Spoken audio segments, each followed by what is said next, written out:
Perintah Kaisar Naga. Bab 631 sampai dengan 640. Audiobook Novel Silat. Episode 64. Saat ini, tidak banyak anak muda seperti Anda yang dapat memulai bisnis mereka sendiri dan membuat nama untuk diri mereka sendiri. Anak laki-laki di keluarga saya seumuran dengan Anda. Sekarang dia hanya bermain game di ponselnya dan bermain game di rumah sepanjang hari, dan dia bahkan tidak mencari pekerjaan. Anak seperti ini benar-benar tidak berharga. Sopir taksi mengikuti Dev mengeluh tentang putranya. Mendengarkan keluhan tuan pengemudi, Dev hanya bisa tersenyum ringan, dan dia tidak tahu harus berkata apa. Lagi pula, setiap keluarga memiliki kitab suci yang sulit dibaca. Meskipun Dev dicintai oleh orang tuanya sekarang, dia benar-benar ingin tahu siapa orang tua kandungnya. Saat pengemudi sedang mengobrol dan Dev terdiam, tiba-tiba dua kendaraan Land Rover melaju melewati taksi dengan kecepatan yang sangat cepat sehingga pengemudi taksi buru-buru berbelok ke samping dan hampir menabrak gunung. Bagaimana kamu mengemudi? Apakah kamu buta? Kamu mengemudi begitu cepat di jalan pegunungan yang curam, terburu-buru untuk mati? Sopir taksi menurunkan jendela mobil dan berteriak keras. Saya tidak peduli apa nama keluarga mereka ketika mereka mengendarai mobil mewah. Orang-orang seperti Anda akan mati cepat atau lambat. Sopir taksi memarahi dan melaju ke depan, tetapi dua Land Rover yang baru saja bergegas tiba-tiba berhenti, dan mereka berhenti berdampingan, langsung memblokir seluruh jalan.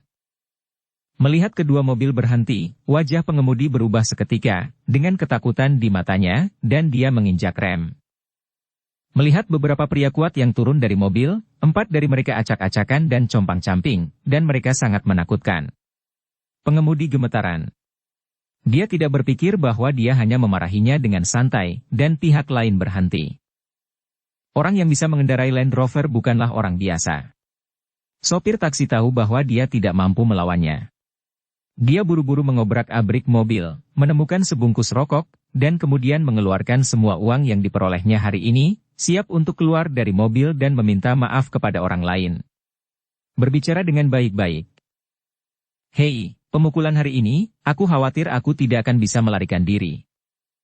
Sopir taksi menghela nafas dan membuka pintu.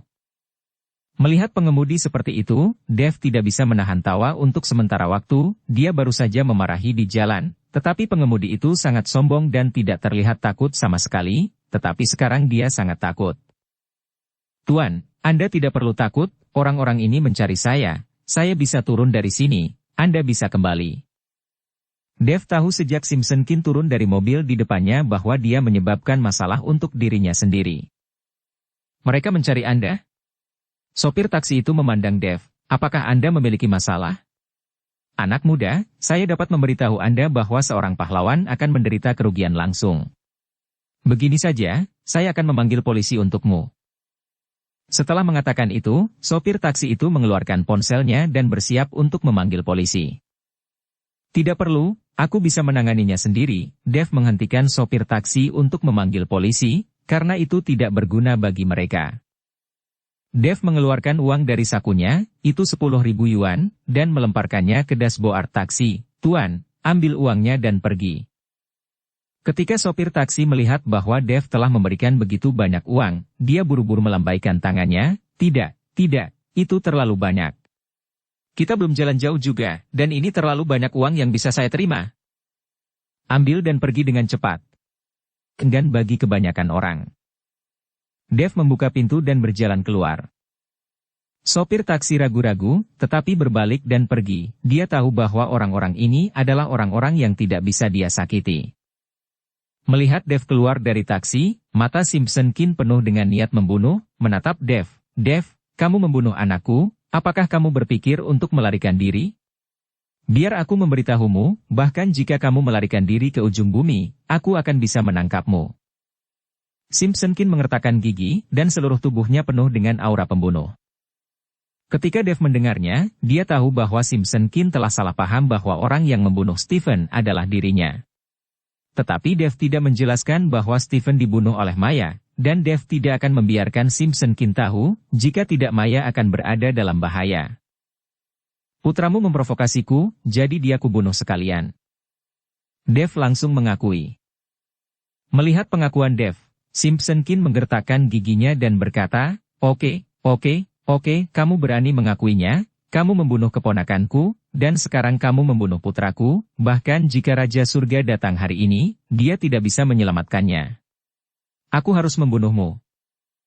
Setelah Simpsonkin selesai berbicara, dia berkata kepada 4 raja besar, kalian berempat, bunuh dia untukku.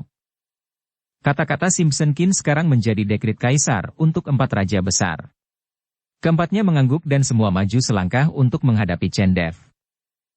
Dev memandang 4 orang yang tampak seperti pengemis di depannya, dan sudut mulutnya sedikit terangkat. Apakah keluarga Qin Anda bangkrut? Anda bahkan membawa beberapa pengemis untuk berurusan dengan saya. Dev, jangan berpuas diri, kamu tidak akan bisa tertawa setelah beberapa saat. Setelah Simpsonkin selesai berbicara, yang tertua dari 4 raja besar meraung dengan marah, dan kemudian auranya tiba-tiba melonjak. Merasakan momentum Donkey Kong, senyum di wajah Dev menghilang, dia bisa merasakan bahwa pria yang tampak seperti pengemis di depannya memiliki kekuatan yang mengerikan. Saat momentum tubuh Donkey Kong naik, dia melihat cahaya merah samar di tubuh Donkey Kong, dan seluruh tubuhnya seperti diterangi oleh sesuatu.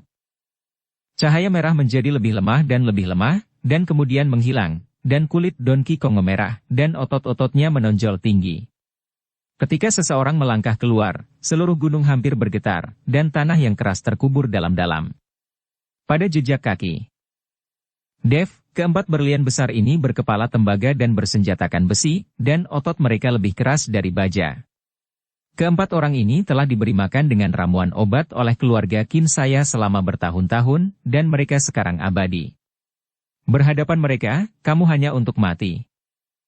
Simpsonkin menatap Dev dengan tatapan tingkat tinggi dan berkata. Dev tidak mengatakan apa-apa, tetapi dia sudah melihat bahwa keempat orang ini semua berlatih kungfu horizontal, berpikir bahwa tubuhnya juga telah marah, dia hanya bisa menggunakan orang-orang ini untuk menemaninya. Berhenti bicara omong kosong, biarkan keempat anjingmu ke sini, aku juga akan membunuh kamu, aku harus cepat. Dev berkata dengan ekspresi jijik. Sombong, bunuh dia, kata Simpsonkin dingin. Donkey Kong berteriak dengan marah, melompat, dan mencapai Dev dalam sekejap mata. Dev tidak memobilisasi kekuatan spiritual di dantiannya, tetapi dengan tubuhnya yang kuat, dia bergegas langsung menuju Donkey Kong. Keduanya seperti dua mobil yang bergerak cepat, dan mereka akan bertabrakan dengan keras. Melihat Dev tidak menghindar dan langsung menabrak Donkey Kong seperti ini, Simpsonkin sedikit terkejut, dia tidak mengerti apa yang akan dilakukan Dev. Mengetahui Donkey Kong telah berlatih qigong keras dan tubuhnya sekuat tembaga dan besi, bagaimana mungkin Dev berani menabrakkan tubuhnya? Bam! Setelah suara tumpul, tubuh Dev terbang seperti layang-layang dengan tali yang putus, dan kemudian langsung menabrak gunung, menyebabkan batu-batu terbang secara horizontal, dan batu-batu terus berjatuhan, mengubur Dev. Dan Donkey Kong itu hanya bergoyang beberapa kali, dan tidak ada yang terjadi. Melihat Dev yang terkubur oleh bebatuan, Simpsonkin tercengang, dia sangat tak terkalahkan. Bukankah ini agak cepat? Dev mampu membunuh Fredkin dan bawahannya yang cakap, serigala liar. Dia jelas bukan seorang biasa. Tapi bagaimana dia bisa mati begitu mudah? Mungkinkah dia tahu bahwa dia tidak akan bisa melarikan diri dan tidak ingin ditangkap dan disiksa, sehingga dia memilih untuk mati seperti ini? Baik. Pasti. Setelah Simpsonkin memikirkannya, dia mengangkat kepalanya dan melihat ke arah rumahnya. Nak, aku membalaskan dendammu, dan sekarang aku akan membawa kepala Dev ini kembali kepadamu dan meletakkannya di depanmu. Simpsonkin menangis. Meskipun Stephen tidak bisa dibanggakan, Simpsonkin juga setengah mati marah kepada Stephen, tetapi bagaimanapun dia adalah putranya sendiri. Sekarang dia sudah mati, bagaimana mungkin dia tidak sedih? Pergi dan gali Dev untukku, lalu putar kepalamu. Simpsonkin memerintahkan ke Donkey Kong. Donkey Kong berjalan menuju batu yang runtuh, siap untuk menggali Dev keluar dari tumpukan kerikil. Tetapi ketika dia berjalan ke tumpukan kerikil, Donkey Kong tertegun, hanya untuk melihat bahwa tumpukan kerikil mulai bergerak, dan kemudian Dev bergegas keluar dari kerikil, dan dia masih memegang beberapa keping di tangan Dev. Dia melayang dengan ratusan kilogram batu besar. Aku akan membunuhmu. Dev ada di udara, dan setelah teriakan marah, ratusan kilogram batu jatuh dari langit, dan itu menabrak kepala Donkey Kong. Perubahan mendadak ini mengejutkan semua orang dan menatap Dev dengan tidak percaya. Bergemuruh. Terdengar dentuman keras, dan sebuah bongkahan batu seberat ratusan kilogram menghantam kepala Donkey Kong, dan bongkahan besar tersebut menjadi pecah, namun Donkey Kong tetap berdiri, hanya menggoyangkan kerikil di tubuhnya, dan dia tidak terluka sama sekali. Hahaha, kamu terlalu naif, batu yang pecah. Apakah kamu ingin melukai 4 raja besarku? Simpson King tertawa keras, hidupmu sulit, tepat kamu tidak mati, aku ingin menyiksamu sampai mati. Satu batu tidak bagus, lalu ganti yang lain. Dev meraih batu besar, tapi yang ini jauh lebih kecil. Berkonsentrasi pada hati, Dev menyuntikkan kekuatan spiritual ke dalam batu, membuat batu itu sekeras baja. Saya bunuh kamu. Donkey Kong meraung dan menabrak langsung ke arah Dev, seperti banteng gila. Donkey Kong tidak punya senjata. Dia menggunakan tubuhnya sebagai senjata. Dia tidak memiliki gerakan apapun. Dia hanya menggunakan kekuatan menghancurkan orang hingga mati. Seperti menarik busuk, lalu tubuh Donkey Kong yang halus terpental ke arah Dev dengan cepat. Melihat Donkey Kong yang bergegas, batu di tangan Dev dengan cepat terlempar dan menghantam dada Donkey Kong dengan keras. Ledakan. Ada suara keras lagi, dan batu itu berubah menjadi bubuk lagi, tetapi kali ini, tubuh Donkey Kong berhenti tiba-tiba. Melihat dada Donkey Kong lagi, sudah ada potongan yang cekung, jelas tulang rusuknya patah, tetapi saat ini Donkey Kong tidak bisa merasakan sakitnya. Melihat bahwa Dev benar-benar melukai Donkey Kong, ekspresi Simpson King menjadi sangat terkejut, meskipun tidak fatal, mampu mematahkan tulang Donkey Kong, artinya kekuatan Dev sangat bagus. Kalian berempat serang bersama. Melihat ini, Simpson King buru-buru memerintahkan dengan keras. Keempat orang itu mendekati Dev, mengepung Dev di tengah, dan menatap Dev satu persatu.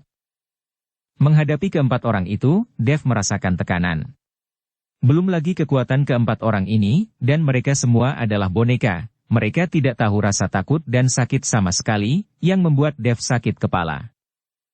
Selain membunuh, 4 raja besar orang ini tidak akan pernah mati. Harus diketahui bahwa 4 raja besar adalah kekuatan para penguasa besar, dan mereka telah dilatih dalam tulang tembaga dan besi, yang bahkan lebih sulit untuk dihadapi. Setelah 4 raja besar mengepung Dev, mereka meninju Dev pada saat yang sama, tinju besar itu seperti bola meriam, dengan kekuatan yang tak ada habisnya.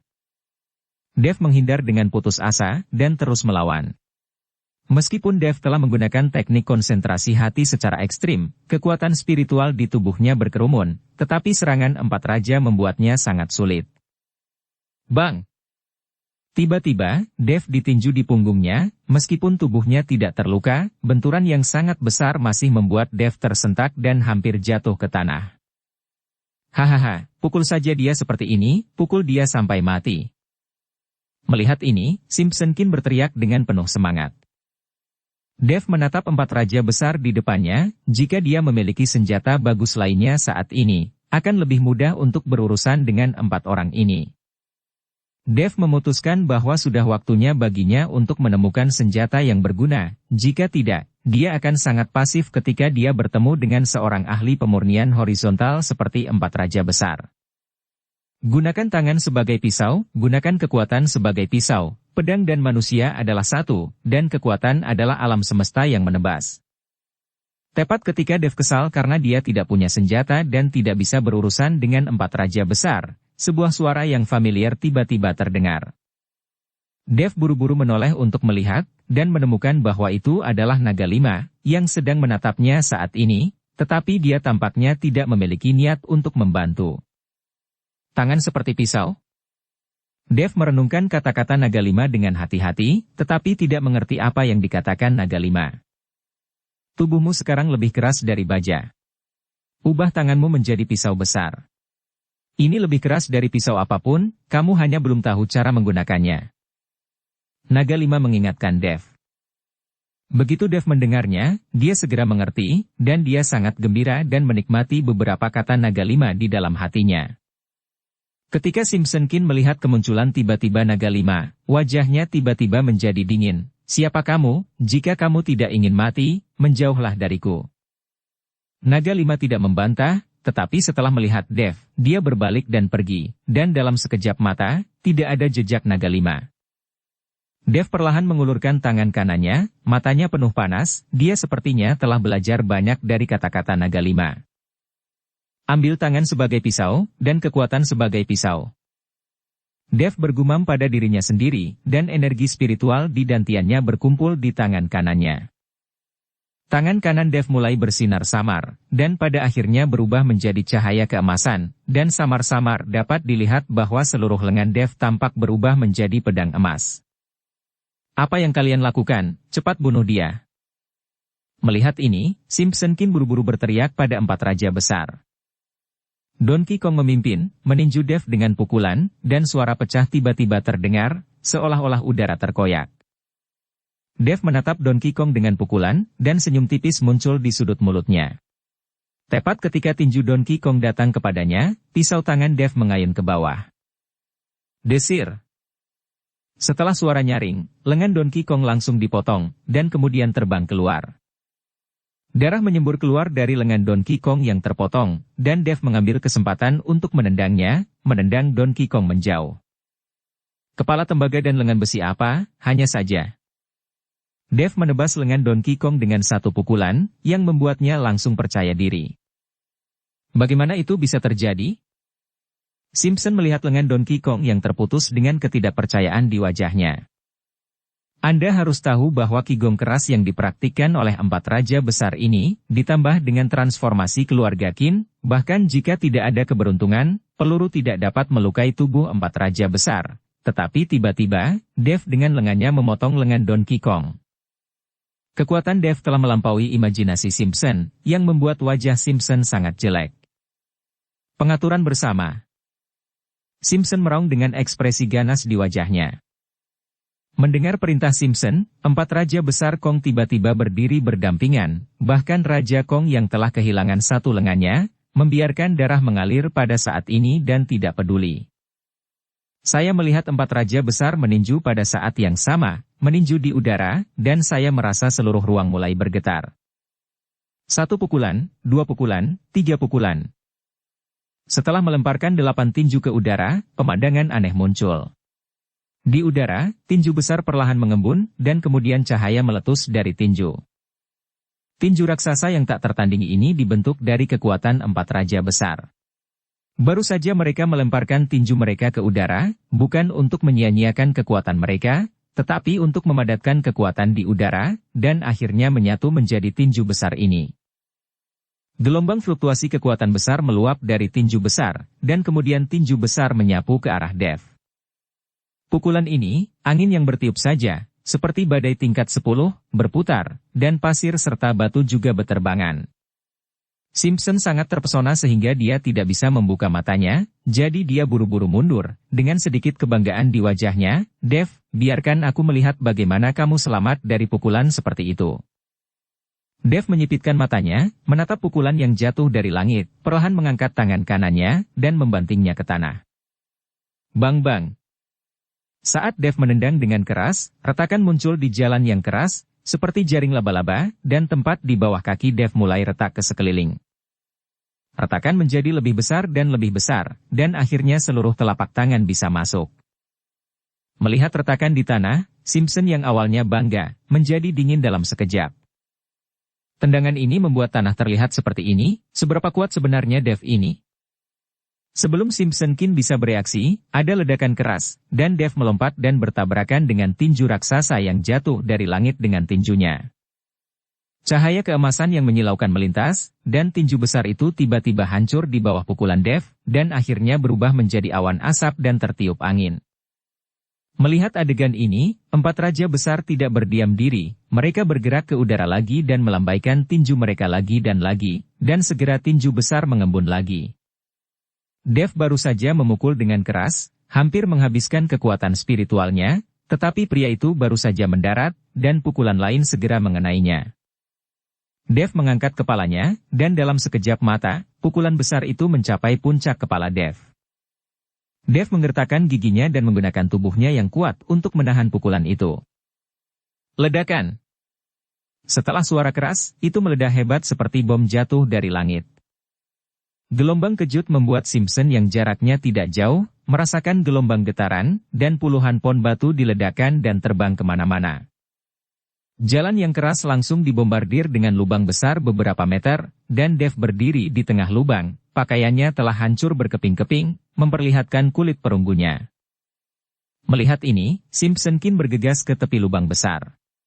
Dia ingin melihat apakah Dave sudah dihancurkan menjadi daging oleh pukulan ini, tetapi ketika dia melihat bahwa Dave berdiri di tengah lubang besar, kecuali pakaiannya yang rusak, tidak ada yang salah dengan tubuh, bahkan tidak ada bekas luka, yang membuat Simpson tercengang. Dan Dave melihat penampilannya yang sedikit malu, tetapi diam-diam senang di hatinya. Tubuhnya jauh lebih kuat dari yang dia bayangkan. Ini akan membutuhkan banyak tikungan dan belokan. Dave perlahan mengangkat kepalanya, benar-benar mengabaikan keadaan malunya saat ini, dan menyeringai pada Simpson, mulutnya penuh dengan gigi putih besar, yang membuat Simpson hampir mati karena marah. Sampah, kalian semua sampah sialan, terus pukul dia sampai dia terbunuh. Simpson meraung dengan marah, dan 4 raja besar hanya bisa memadatkan energi mereka lagi dan membombardir di udara. Bergemuruh. Dukung channel Novel Silat dengan subscribe, follow, like, komen dan share. Tinju besar jatuh dari langit lagi, dan Dave berdiri tegak di tengah lubang, menahan pukulan guntur. Ketika tinju raksasa itu mengenai Dave tidak hanya tidak merasakan sakit sedikit pun, tetapi sebaliknya, dia merasakan perasaan yang sangat nyaman. Sepertinya semakin marah tubuhnya, semakin dia tidak bisa dihancurkan. Lubang yang dalam dibombardir lebih lanjut oleh kekuatan besar. Setelah asap hilang, Simpson, yang berdiri di tepi lubang yang dalam, melihat Dave masih berdiri di tengah dengan utuh, tak tergores dan matanya penuh dengan penghinaan padanya. Apa? Simpson menjadi gila, kalian semua sia-sia, tidakkah kalian punya kekuatan? Gunakan semua kekuatanmu untukku. Simpson meraung, dan di bawah perintah Simpson, keempat raja besar itu terus melemparkan tinju mereka ke udara. Segera, masing-masing dari 4 raja besar berkeringat deras, dan energi di tubuh mereka hampir habis. Simpson, bukankah keempat orang yang kamu bawa hanya bisa makan? Dave yang berada di lubang yang dalam, bertanya pada Simpson dengan ekspresi mengejek.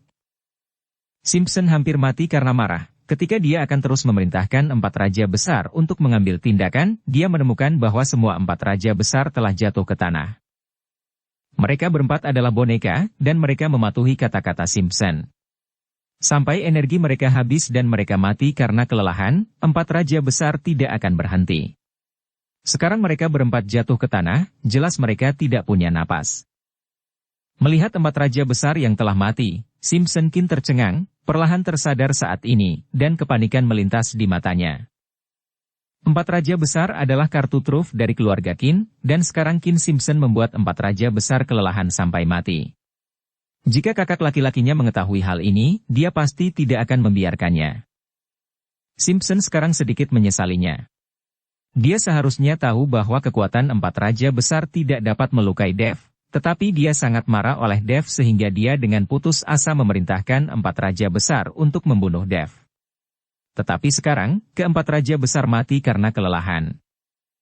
Pada saat ini, Dave yang berada di lubang yang dalam, melihat bahwa tidak ada gerakan, jadi dia melompat dari lubang yang dalam. Ketika dia melihat 4 raja besar yang telah jatuh ke tanah dan mati karena marah, dia tidak bisa menahan tawa, hahaha, saya ingin keempat orang ini menemani saya berlatih, mengapa mereka mati seperti ini? Apakah mereka mati karena kelelahan? Ejekan Dave membuat seluruh tubuh Simpson bergetar, dan ketika dia menekan satu tangan di pinggangnya, pedang lembut muncul di tangannya. Dave, aku harus membunuhmu hari ini. Simpson berkata, pedang lembut di tangannya menjentikan, dan langsung berubah menjadi bayangan pedang yang tak terhitung jumlahnya, langsung menutupi Dave. Ding ding ding ding dong. Setelah suara tabrakan logam, Simpson buru-buru mundur 2 langkah, dan tangan yang memegang pedang mulai sedikit bergetar, merasakan sakit yang tumpul. Ketika dia melihat pedang lembutnya lagi, dia menemukan bahwa pedang lembut yang telah dipadamkan dengan baja halus memiliki celah kecil pada saat ini, dan seiring dengan celah itu, tubuh pedang mulai pecah dan menjadi pecahan yang tak terhitung jumlahnya. Meskipun pedangmu bagus, itu tidak sebagus milikku. Dev melihat tangan kanannya dengan kegembiraan di wajahnya. Simpson membuang gagang pedang di tangannya dan menatap Dev dengan kemarahan di matanya, tetapi dia tidak melakukan apapun pada Dev, karena dia tahu bahwa ketika dia melakukannya, dia hanya mendapat kesulitan, dan dia tidak menyerang Dev lagi. Karena kamu tidak menyerangku lagi, sekarang giliranku. Dev melihat bahwa Simpson tidak berani melakukan apapun, jadi dia melompat. Tangan kanan Dev menyapu dengan lembut di udara, dan cahaya pedang yang terlihat keluar. Cahaya pedang yang menakutkan itu membawa badai yang tak berujung. Sebelum cahaya pedang ini mencapai Simpson, Dev menebas lagi. Lusinan pisau dipotong berturut-turut, dan seluruh langit mulai berubah warna. Lusinan balok pedang menyelimuti Simpson, tidak peduli bagaimana Simpson bersembunyi, tidak mungkin untuk bersembunyi. Tetapi Simpson tidak bersembunyi, dia sudah membuat rencana untuk mati, dan matanya sedikit tertutup. Ledakan. Dengan ledakan keras, celah besar terbelah oleh Dev langsung di sekitar Simpson, dan asap dan debu ada di mana-mana, menenggelamkan Simpson di dalamnya. Dev turun ke tanah perlahan, sudah ada keringat di dahinya, dan setetes keringat jatuh ke tanah dan menguap dalam sekejap. Dengan pukulan barusan, Dev kehabisan kekuatan spiritual terakhirnya, dan pada saat ini Dev tidak bisa lagi mengayunkan pisau. Asap perlahan menghilang, dan sosok Simpson terungkap, tetapi dia tidak mati, dan Dev tidak membunuhnya. Bahkan jika dia tidak mati, Simpson terluka oleh cahaya pedang yang menakutkan, dan pakaiannya menjadi compang-camping, tidak jauh lebih baik dari Dev. Kamu tidak akan membunuhku? Simpson menatap Dev dengan heran. Serangan Dev barusan benar-benar mampu membunuhnya. Jangankan membunuhnya, serangan itu bisa menghancurkannya menjadi sampah. Tapi Dev tidak membunuhnya. Puluhan cahaya pedang baru saja membombardir tubuh Simpson, tetapi meskipun demikian, tubuh Simpson terluka parah, dan tulang-tulang di sekujur tubuhnya seolah dipatahkan oleh seseorang. Pada saat ini, Simpson hanya bisa hampir tidak berdiri. Aku tidak akan membunuhmu, kamu bisa pergi. Jika kamu masih ingin membalas dendam kepadaku, kamu bisa datang kepadaku kapan saja, tetapi lain kali, kamu tidak akan memiliki kesempatan untuk tetap hidup. Dev berkata dengan dingin. Simpson kini memandang Dev, dan setelah waktu yang lama, dia berbalik dan pergi. Setelah masuk ke mobil, Simpson menendang pedal gas dan pergi. Dev memandang Simpson yang pergi, dia terengah-engah. Jika tubuh ini tidak memiliki rantai pendinginan, aku khawatir itu akan hancur hari ini. Dev melihat kulitnya yang telanjang dan tidak bisa menahan diri untuk bergumam. Jika keempat orang itu bukan boneka, bahkan jika kamu telah membuat tubuhmu marah, kamu masih terkutuk. Pada saat ini, naga lima muncul entah dari mana, dengan memegang pakaian di tangannya. Dev menatap naga lima dengan heran, ternyata naga lima tidak pergi dan terus melihat dirinya dalam kegelapan. Cepat kenakan pakaian ini. Naga lima melemparkan pakaian itu ke Dev. Kamu tidak bisa menaruh semua harapanmu pada tubuhmu, bahkan jika kamu telah membuat tubuhmu marah, itu bukan tubuh abadi. Jika hari ini 4 orang itu bukan boneka dan pikiran mereka telah dikendalikan, saya takut Anda bukan lawan mereka. Anda tidak diizinkan menjadi seperti hari ini. Di hadapan kekuatan absolut, bahkan jika Anda benar-benar tulang tembaga dan besi, Anda masih bisa dikalahkan oleh mereka. Catat ini, tembaga dan besi busuk. Setelah naga lima selesai berbicara, dia berbalik dan pergi. Sekarang Dev tidak lagi dalam bahaya, naga lima benar-benar bisa pergi. Hei! Naga! Naga!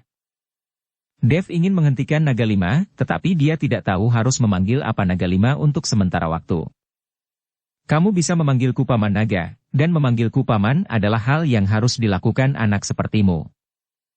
Naga lima tidak melihat ke belakang, dia berkata sambil berjalan. Paman naga. Dev berteriak, tetapi sayangnya naga lima tidak menjawab. Dan orang itu telah menghilang. Melihat ke arah di mana naga lima menghilang, Dev berdiri untuk waktu yang lama. Dia tahu bahwa naga lima ini pasti ada hubungannya dengan rahasia hidupnya, dan Ryu naga tua itu, tidak akan ada kebetulan seperti itu di dunia, dan semua orang yang membantunya akan diberi nama naga, kecuali jika sudah diatur dari awal. Berbalik menggunakan mobil yang sebelumnya dikendarai Simpson dan yang lainnya, Dev bergegas langsung menuju Hongcheng. Setelah tiba di Hongcheng, Dev membuang mobil, naik taksi, dan kembali ke Villa Bukit Indah. Begitu dia mencapai puncak gunung, energi spiritual yang kuat mengalir ke arahnya. Ketika dia membuka pintu halaman, dia menemukan bahwa Tomoko Song telah mengirim satu lagi muatan batu spiritual. Sebuah pesan jelas ditulis oleh Tomoko. Tomoko memberitahu Dev bahwa jumlah jenis batu yang ditambang saat ini semakin berkurang, jadi mungkin perlu waktu lama untuk mengiriminya. Dev sedikit mengernyit. Sekarang semakin sedikit obat roh dan semakin sedikit batu roh. Dengan peningkatan ranah, permintaan energi roh Dev meningkat, yang membuat Dev sedikit sakit kepala. Setelah merobek catatan itu, Dev masuk ke kamar. Dia ingin mandi dan istirahat dulu, tetapi Yuki menelepon saat ini. Dev buru-buru menjawab telepon, "Yuki, ada apa kamu meneleponku saat ini?" Hari mulai gelap, dan Yuki jarang menelepon Dev saat ini.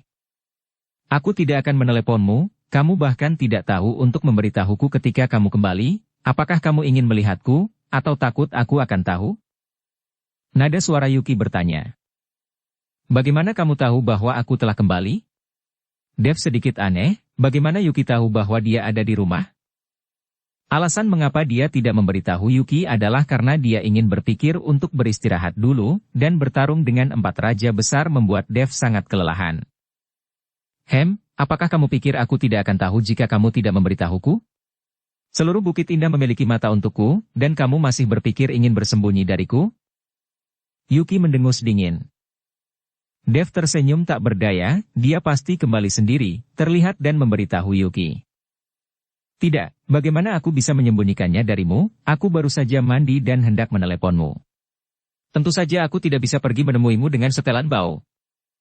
Dev berkata sambil tersenyum. "Aku tidak percaya." Yuki berkata setengah bercanda. "Kamu pasti punya wanita lain di Kyoto, lupakan saja aku. Jika kamu tidak percaya padaku, maka aku akan menutup telepon dan pergi tidur. Aku mengantuk." Dev tidak bermaksud berdebat dengan Yuki tentang masalah ini, dan dia juga tahu bahwa Yuki sedang bercanda. "Kamu berani menutup telepon, aku akan mencarimu sekarang, jangan tidur." Setelah Yuki selesai berbicara, telepon tidak ditutup, dan dia bergegas ke Villa Bukit Indah.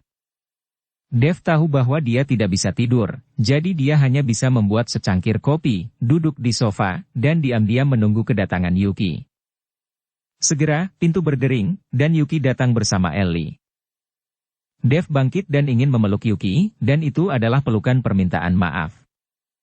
Tapi baru saja berjalan ke Yuki, Yuki meninju Dev.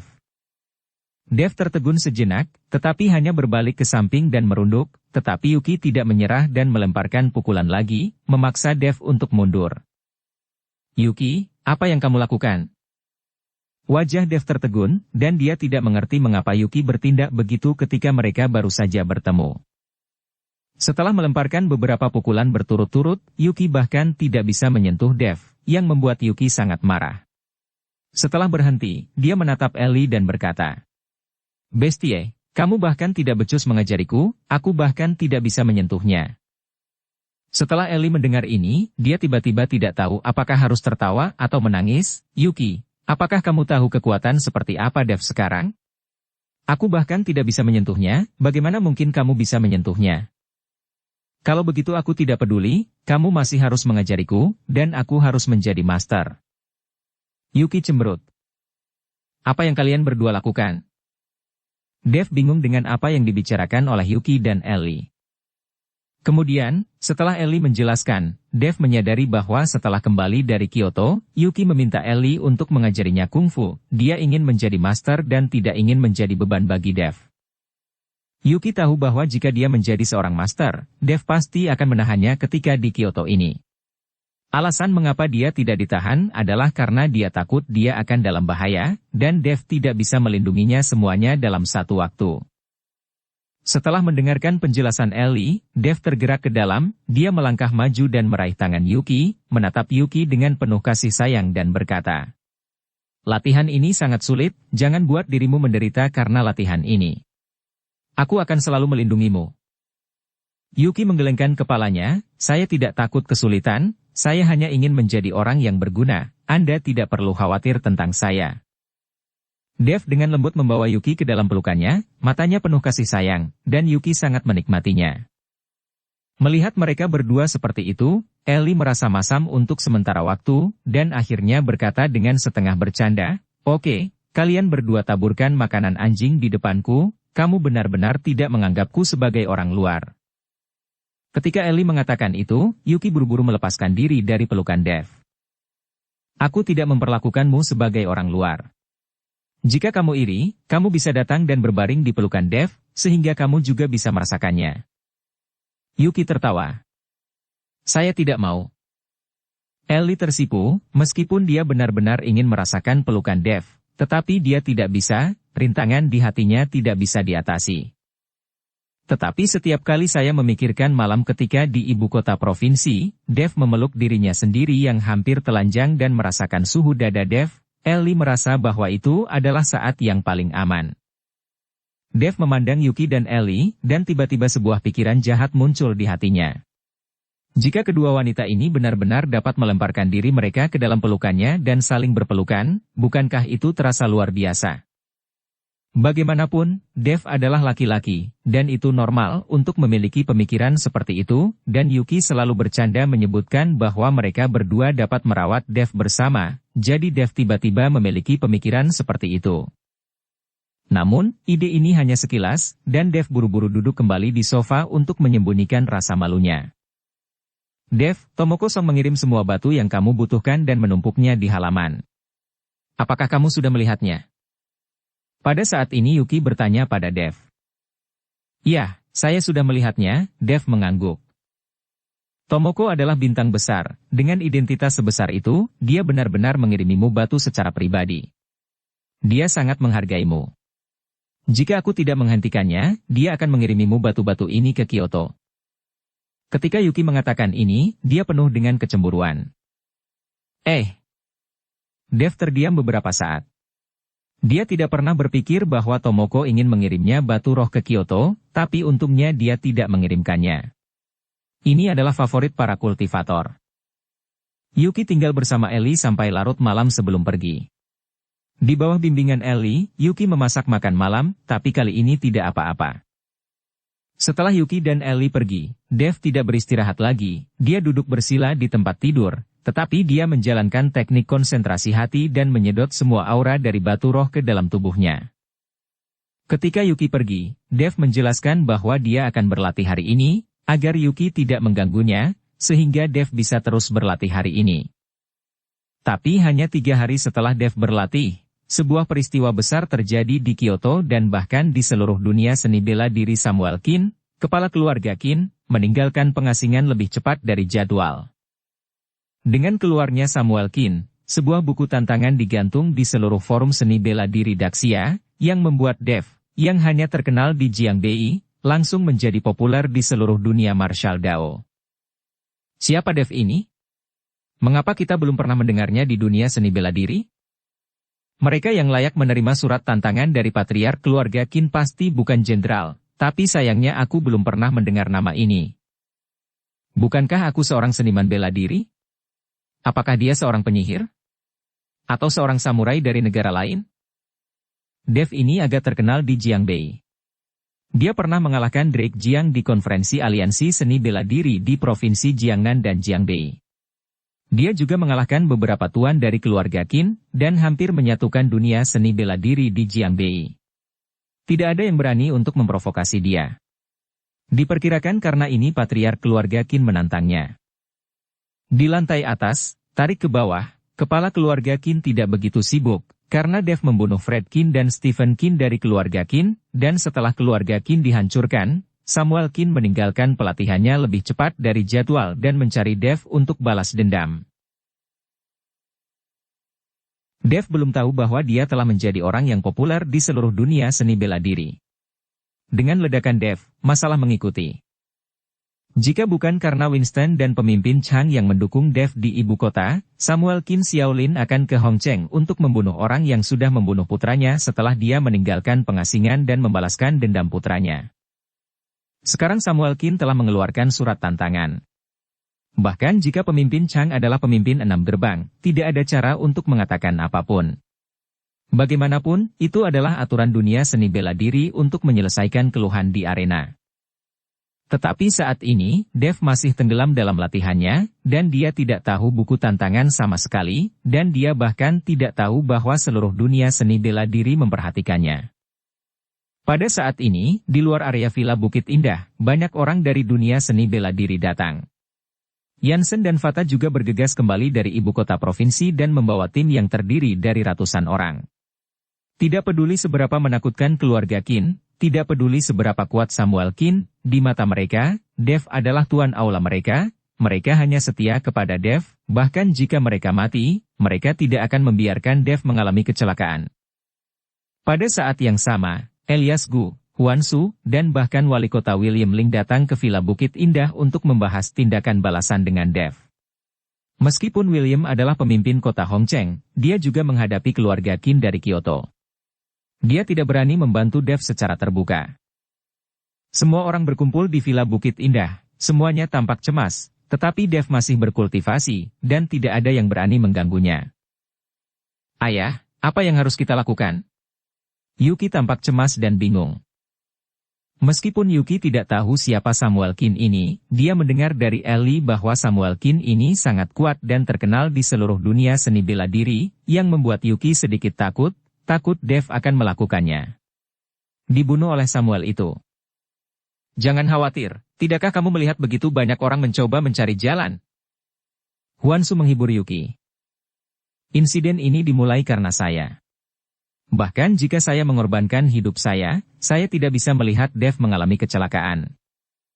Wajah Ellie tegas, dia telah membuat rencana, jika Dev dikalahkan, dia akan mengorbankan dirinya untuk membantu Dev memblokir pukulan fatal. Elias Gu menatap cucunya. Meskipun matanya penuh kesedihan, dia tidak mengatakan apa-apa. Lagi pula, insiden ini disebabkan oleh keluarga Gu-nya. Jika bukan karena menyelamatkan Ellie, mengapa Dev membunuhnya? Lep bau Fred Qin. Jika Fred Qin tidak terbunuh, Samuel Qin tidak akan menantang Dev. Suasana di villa menjadi sangat suram, semua orang memiliki ekspresi sedih di wajah mereka, dan tidak ada yang berbicara lagi sekarang Dev tidak muncul, mereka hanya bisa menunggu. Gutua, saya tidak mengerti aturan dunia seni bela diri. Jika lawan mengeluarkan surat tantangan, bisakah kita tidak bertarung? Selain itu, lawan meminta pertarungan di arena 3 hari kemudian. Bagaimana jika Dev masih tidak keluar? Huan Su tidak mengerti aturan dunia seni bela diri, jadi dia bertanya pada Elias Gu. Elias Gu menghela nafas pelan, lawan telah mengeluarkan surat tantangan, jika dia tidak bertarung, maka Tuan Chen mungkin akan kehilangan reputasinya di seluruh dunia seni bela diri, dan yang lebih penting, lawan akan memiliki alasan untuk mengejar dan membunuh dengan cara yang tidak bermoral. Saat ini, bukan hanya Tuan Chen, saya takut orang-orang di sekitarnya akan terlibat. Kali ini Samuel Qin menantang buku di bawah hutan, dia pasti menghadapi perlawanan di Kyoto, dia tidak berani melakukannya, mengejar dan membunuh Tuan Chen dengan mudah, jadi dia melakukannya. Ketika Huan Su mendengarnya, konsekuensi dari tidak berkelahi sangat serius sehingga semua orang di sekitar Dev akan terlibat, jadi dia tetap diam. Tidak peduli seberapa kuat keluarga Qin di Kyoto atau seberapa kuat Samuel Qin, ketika mereka tiba di Hongcheng, ini adalah wilayah kita. Orang-orang yang saya miliki di Hongcheng ditambah orang-orang yang saya pindahkan dari ibu kota provinsi, ada lebih banyak dari 1.000 orang. Tidak bisakah kami untuk berurusan dengan keluarga Qin? Yansen mendengus keras dengan ekspresi bermusuhan di wajahnya. Bersambung ke episode 65. Dukung kami dengan subscribe, follow, like, komen dan share. Terima kasih.